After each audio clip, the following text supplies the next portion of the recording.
The absolute Joker has finally appeared, and he just destroyed everything Bruce Wayne thought he knew about Batman. If you thought the fight against the elite Robin Squad was the peak, you are not ready for what Jack Grimm revealed on top of that building. The urban war against the Robin's technology was just a distraction. What comes next is pure body horror. Brace yourselves, because Batman no longer belongs to Bruce. Just before we dive into issue number 21, let's recap what happened in the last issue. Batman discovered that Scarecrow and Joker were responsible for manipulating his creation. Scarecrow also killed Joe Chill, the man who murdered Bruce's father. And when Batman leaves Blackgate, he is attacked by the Robin Squad. In this universe, the Robins are the City Hall's elite police force, which makes Batman's fight not just physical, but political.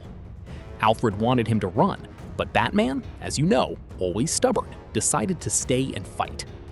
Now, with all that context out of the way, let's get into issue number 21. The story begins with Alfred practically begging Bruce to run away, while we see Batman standing still, staring down the Mecha Robins. The squad demands that Batman drop his weapons and surrender to avoid them having to hurt him. In response, Bruce drops a smoke pellet, covering the entire area in a thick fog. Slade informs the Robins that that part of the city has been completely evacuated and makes it clear that Batman must not walk away from this confrontation. He reminds the team that the vigilante is just a man. But this smoke isn't just for escaping. What Bruce does with his own cape next changes the concept of tactical combat for this new Batman. Look at this. Bruce then wraps the cape around his fist and activates those hidden spikes in the fabric, turning his arm into a sort of improvised mace. And the fight begins. The Robins charge at him, but Batman lands the first strike, burying his axe into one of the Robin armors. The axe gets stuck in the suit. Stephanie shows up to help her friend and hits Batman head-on. The hero goes flying until he crashes into a building. Duke Thomas goes into search and recovery mode, as Dick comments that after a hit like that, Batman's bones are probably reduced to dust and he needs medical attention. But obviously, Batman didn't die from that hit. An explosion goes off in the building, and it's Batman leaping toward Dick's mech. He plants some devices to allow his team to find weak points in the armor. And if you've already found the weak point of the like button, smash it right now. If you want to follow every detail of this war in the Absolute Universe, subscribe here. Comic Chronicles is your base of operations for the multiverse. Unfortunately, Slade reads Batman's movement and anticipates it. Jason is instructed to jam all communications in the area. So our beloved Jason Todd, who is in the R2 mech, unleashes an EMP burst, completely cutting off communications between Alfred and Bruce. As the combat continues, Alfred observes the Robins and realizes they aren't fighting for a cause like he imagined. In reality, these kids are fighting to unleash the anger and confusion they carry inside, which makes them incredibly dangerous. From his experience, he knows this never ends well. Jason pinpoints Batman in the smoke and opens fire with his rifle, devastating part of the city, and an entire building collapses on top of the hero. Seriously, the scale of this fight is brutal. It's way too big for Batman. Meanwhile, Harley Quinn tries to come up with an escape plan for Batman. Seeing such destruction, Dick Grayson says this isn't why they became Robins. They were supposed to protect the city, not destroy it. The other Robins are confused by Dick's rebellious attitude, as he temporarily abandons his mech and decides to check if there was anyone in the destroyed buildings, inviting any willing teammate to help him. Of course, Slade isn't happy with Dick's stance. He reminds him that this is war. Batman is a murderous terrorist, and he claims the vigilante intends to destroy Gotham alongside the man funding his operations, implying he knows exactly who that man is. In this case, I believe Slade knows Alfred is helping Batman. Remember, back in the early issues, Alfred mentioned he had a great friend, a best friend he ended up losing over the years. By the looks of it, that is indeed Slade Wilson. You must be thinking, it's over for Batman. But Harley Quinn steps in with a plan that reveals a piece of tech we hadn't seen yet in this universe. Meanwhile, Alfred continues searching for Batman in the rubble. And with that, it's revealed that Harley Quinn does indeed have a plan. A swarm of bat drones is activated.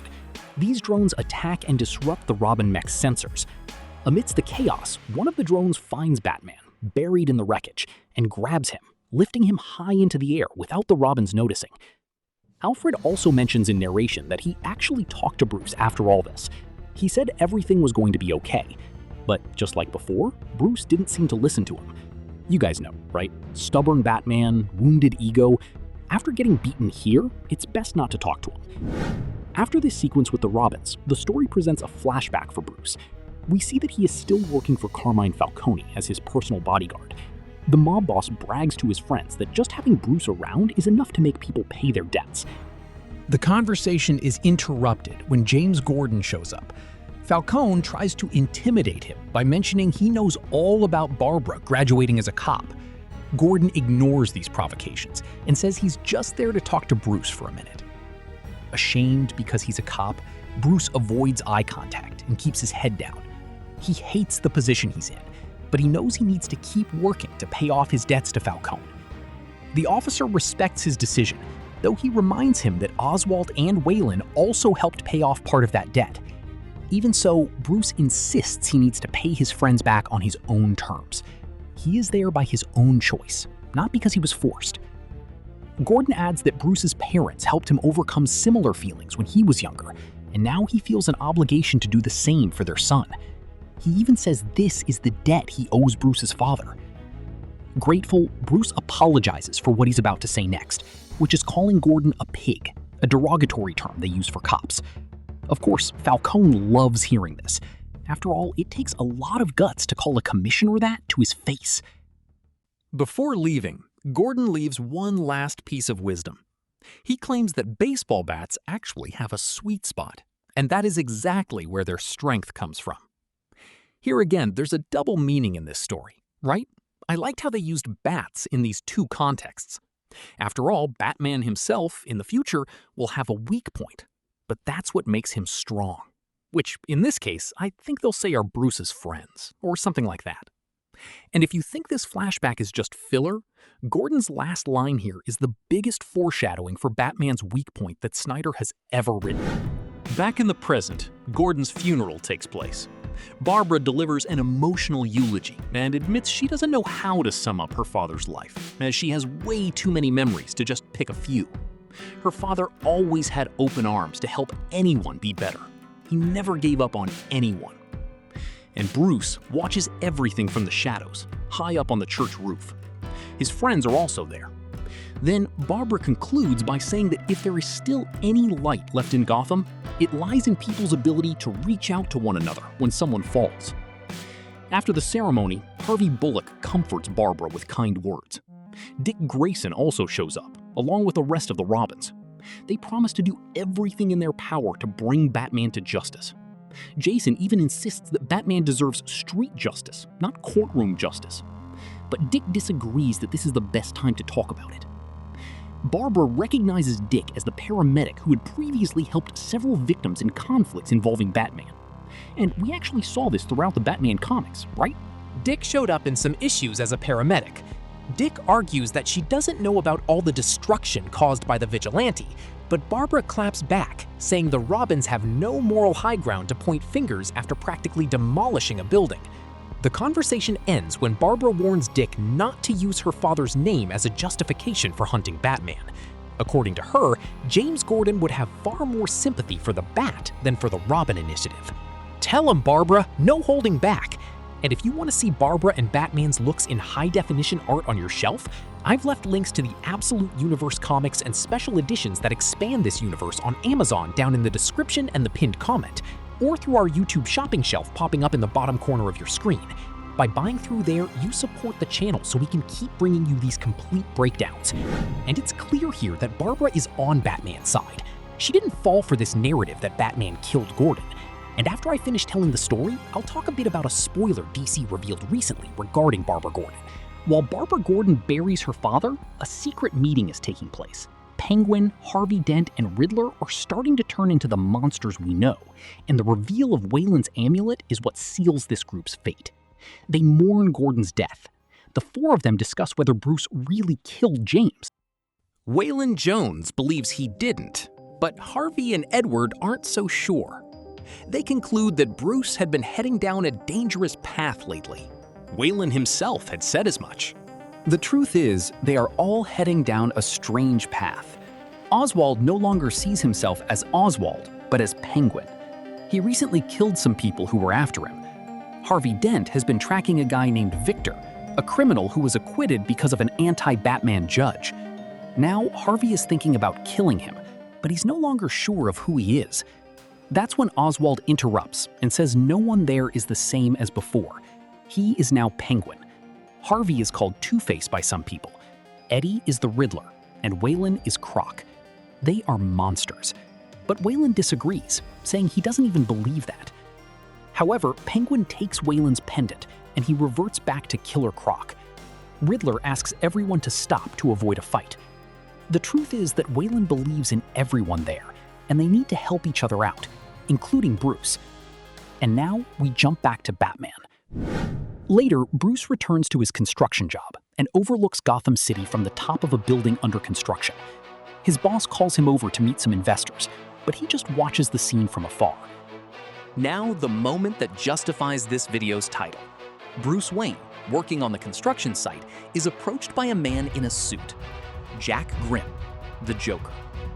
Bruce's punch is useless, and what Joker says about owning Batman isn't just arrogance, it's the foundation for the birth of the new Clayface. Jack finally says he's happy to meet him in person. Bruce's reaction is to fight. He goes in for a punch, and Jack catches it with just one hand, like it was nothing. The villain says there's no need for violence. Bruce mentions he knows who he is, and in response, the man confirms that yes, he was the one who created him. At first, it was just a fun hobby, but watching Batman emerge, he realized he could no longer imagine life without him. Jack hopes to have this dance with the Bat forever. Next, Jack assumes his true Joker form. Bruce tries not to flinch, but it's practically impossible with someone who looks like that. The villain's scream makes Bruce stumble off the beam, and he only avoids falling because Joker catches him, saying that now is not the time for him to stop living. First, Batman needs to reach his full potential and understand that Batman does not belong to Bruce. He belongs to the Joker. Shortly after, a secret project in Arkham is activated. It is a grotesque mass made of dismembered hands. All of this begins to mold itself, creating a sort of Batman. Thus is born what will become the Clayface of the Absolute Universe. Keeping in mind that this isn't Clayface's first appearance in this universe.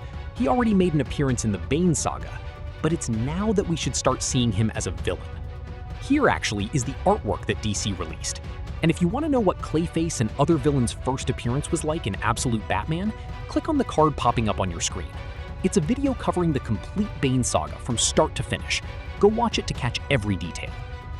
Regarding Batgirl, DC has confirmed that Barbara Gordon will indeed become a hero, but technically not Batgirl, just the Bat. Just that, the Bat.